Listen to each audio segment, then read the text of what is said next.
जब आप मरियम मगदलीनी का नाम सुनते हैं तो आपके मन में क्या आता है? एक पवित्र स्त्री, यीशु की अनुयायी, या एक पापिनी, एक वेश्या? सदियों से क्रिश्चियन इतिहास और कला ने इस स्त्री को एक ऐसे रूप में चित्रित किया है जो या तो पश्चाताप करती हुई रो रही है या फिर अपने बीते हुए पापों की आग में जलती हुई एक प्रतीक बनी हुई है। लेकिन सवाल यह है, क्या बाइबल सच में मरियम मगदलीनी को वेश्या कहती है? क्या उन्होंने केवल पश्चाताप ही किया या उनसे कहीं ज्यादा हुआ? क्योंकि बाइबल कहती है वह यीशु के साथ चली, उनके क्रूस के नीचे खड़ी रही और पुनरुत्थान की पहली गवाह भी वही बनी। तो क्या वो सिर्फ एक महिला शिष्य थीं या कुछ और? क्या वो वास्तव में एपोस्टल्स थीं? इस वीडियो को अंत तक जरूर देखें, क्योंकि इसमें एक ऐसा सच है जो आपकी सोच को एक नया दिशा दे सकता है। अगर यह बात आपके दिल को छू जाए तो वीडियो को लाइक करें और दूसरों के साथ शेयर करें और कमेंट में अपनी राय जरूर लिखें। आपकी हर प्रतिक्रिया हमारे लिए बहुत कीमती है।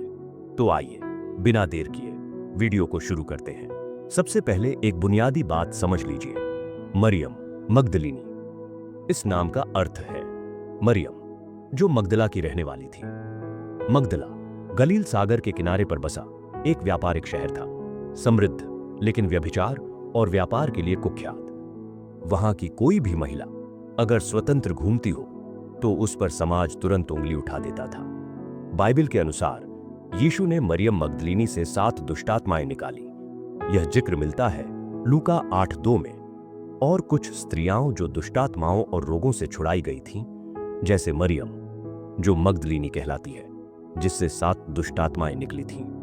ध्यान दीजिए, यहां कहीं भी यह नहीं लिखा कि वह वेश्या थी, न ही बाइबल ने उसे यौन पापों से जोड़कर दिखाया। लेकिन फिर भी सदियों तक उसका नाम उसी बदनामी से जोड़ा गया। इतिहास में सबसे बड़ा झूठ क्या होता है? जब हम किसी की असल पहचान को ही मिटा देते हैं। 597 ईस्वी में पोप ग्रेगरी पहले ने एक उपदेश में यह कहा, मरियम मगदलीनी वही स्त्री है जिसने यीशु के चरणों को आंसुओं से धोया था। और यही नहीं, उन्होंने कहा कि वही स्त्री पापिनी, वेश्या और मगदलीनी सब एक ही हैं। बस यहीं से पूरी दुनिया में यह बात फैल गई कि मरियम मगदलीनी एक वेश्या थी। लेकिन सच क्या था? बाइबल में यीशु के चरण धोने वाली महिला को एक पापिनी स्त्री कहा गया है, पर उस महिला का नाम नहीं बताया गया। मरियम मगदलीनी का नाम वहां कहीं नहीं है। लूका 7:36-50 कहती है, उस स्त्री ने आंसुओं से प्रभु के पांव धोए। और लूका 8:2 कहती है, मरियम मगदलीनी का जिक्र पहली बार आता है, लेकिन वह अगला अध्याय है। बाइबल कभी भी इन दोनों को जोड़ती नहीं। बाइबल में 7 संख्या पूर्णता की है, इसलिए 7 दुष्टात्माएं का अर्थ हो सकता है पूर्ण आत्मिक गुलामी। इसका मतलब यह नहीं कि मरियम मानसिक रोगी थी, बल्कि शायद वे आत्मिक शोषण की शिकार थीं, सामाजिक तिरस्कार की पीड़ित, या जीवन में बहुत टूट चुकी थीं। यीशु ने न केवल उन्हें छुड़ाया बल्कि उन्हें अपनाया। वो यीशु की यात्रा में शामिल हुई, सेवकाई में आर्थिक रूप से मदद करने लगी और पुरुषों की तरह गवाही देने लगी। जब बाकी दुनिया उन्हें सिर्फ एक बीती हुई जिंदगी वाली औरत मान रही थी, तब यीशु ने उन्हें अपनाया जैसी वो थीं। और उसके बाद उन्होंने जो किया वो न केवल चौंकाने वाला था, बल्कि आज के हर मसीही के लिए एक प्रेरणा है। लूका 8:1-3 में लिखा है, यीशु नगर नगर और गांव गांव जाकर परमेश्वर के राज्य का प्रचार करते थे और उनके साथ 12 चेले थे और कुछ स्त्रियां भी थीं, जैसे मरियम मगदलीनी, योअन्ना, सुजन्ना, जो अपने साधनों से उनकी सेवा करती थीं। ध्यान दीजिए, मरियम केवल पीछा नहीं कर रही थीं, वो सेवा कर रही थीं।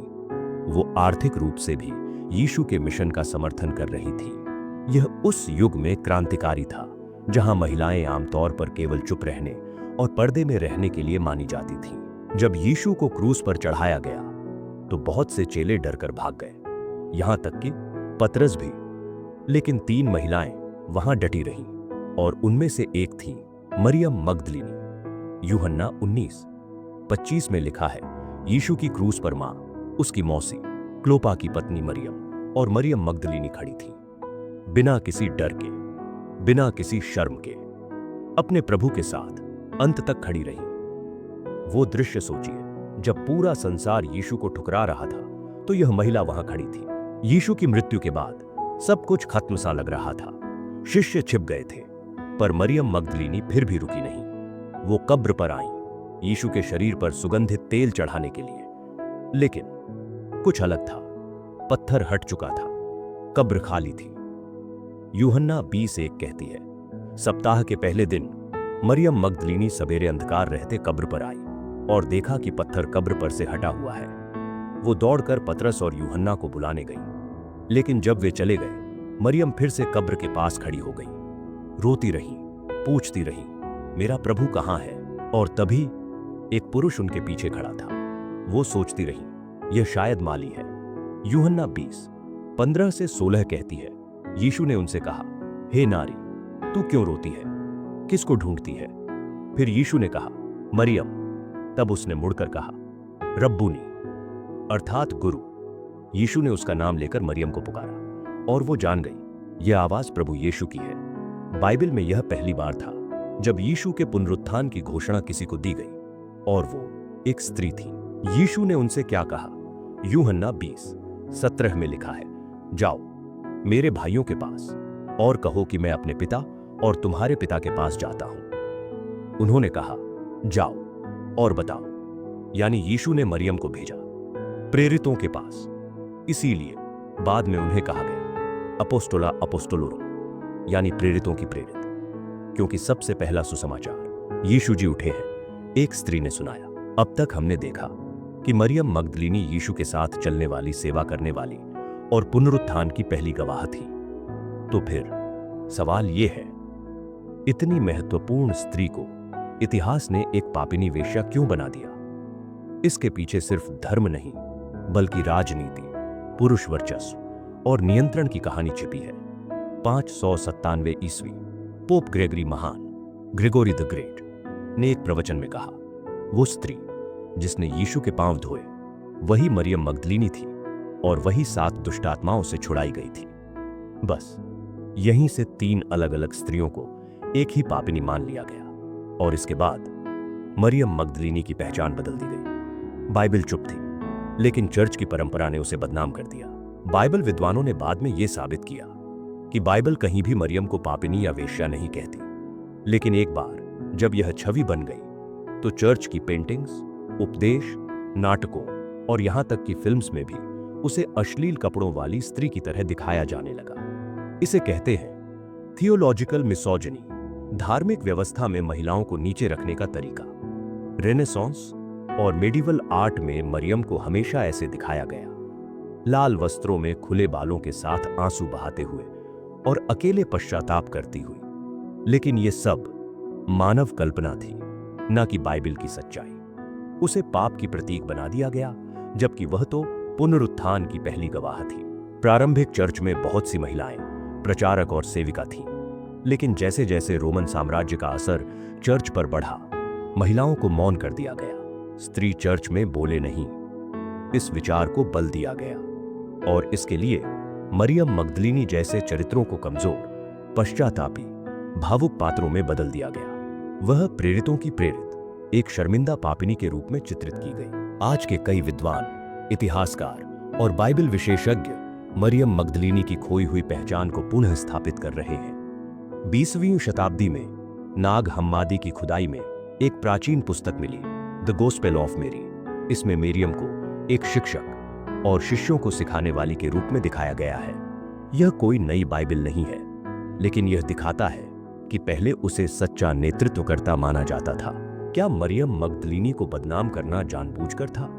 क्या एक सशक्त स्त्री गवाह को कमजोर दिखाकर चर्च ने पुरुष प्रधान नेतृत्व को स्थापित किया?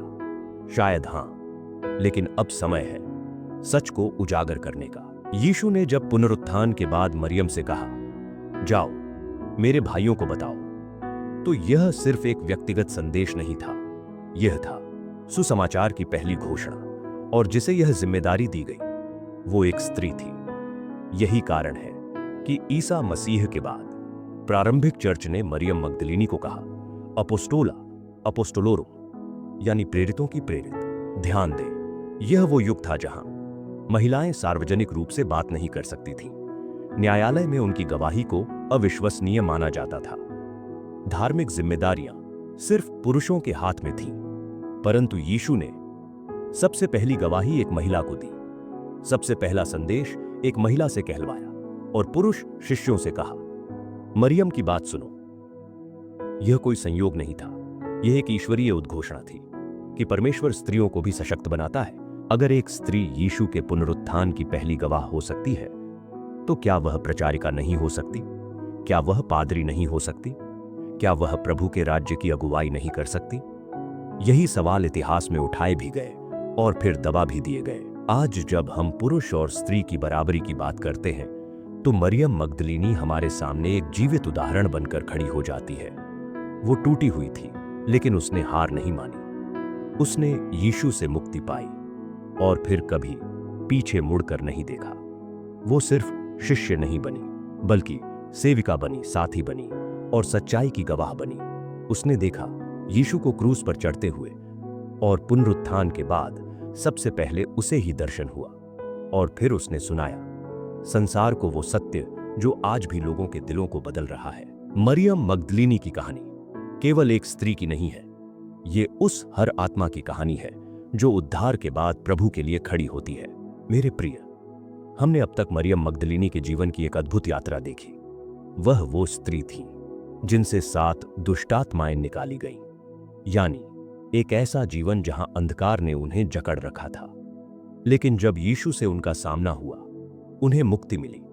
उन्होंने यीशु की सेवा की। जब बाकी लोग उपदेश सुनने आते और लौट जाते, मरियम वहीं रुक जाती थी, यीशु के पीछे पीछे उनके साथ उनकी जरूरतों का ध्यान रखती थी, क्योंकि उन्हें मालूम था कि जिसने उन्हें छुड़ाया है उसकी सेवा करना अब उनका जीवन है।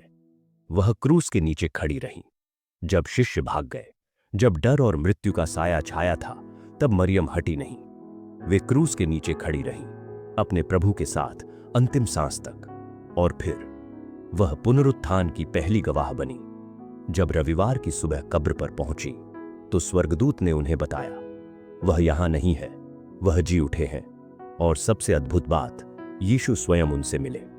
उन्होंने मरियम को देखा, पुकारा और कहा, जाओ और मेरे भाइयों से कहो। तो अब सवाल ही नहीं बचता कि क्या वह प्रेरित थी। बिल्कुल वह प्रेरित थी, क्योंकि प्रेरित का अर्थ होता है जिसे भेजा गया हो। और मरियम मगदलीनी वह पहली व्यक्ति थी जिन्हें स्वयं प्रभु यीशु ने भेजा। जिस स्त्री को सदियों तक पापिनी कहा गया, उसे परमेश्वर ने चुना सुसमाचार का पहला वाहक बनने के लिए। जिसे लोग चुप कराना चाहते थे, उसे यीशु ने कहा, बोलो, जाकर बताओ। जिसकी गवाही को दुनिया ने कभी स्वीकार नहीं किया, उसे खुद मसीह ने सम्मान दिया।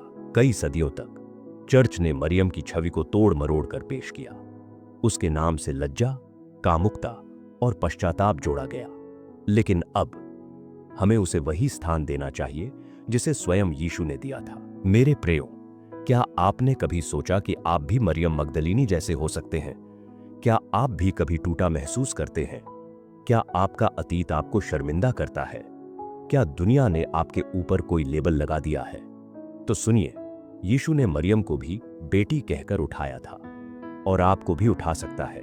परमेश्वर तुम्हारे अतीत को नहीं देखते, वे तुम्हारा वर्तमान देखते हैं और तुम्हारा भविष्य। अगर तुम टूटे हुए हो, तो वे तुम्हें उठाने आए हैं, मरियम की तरह।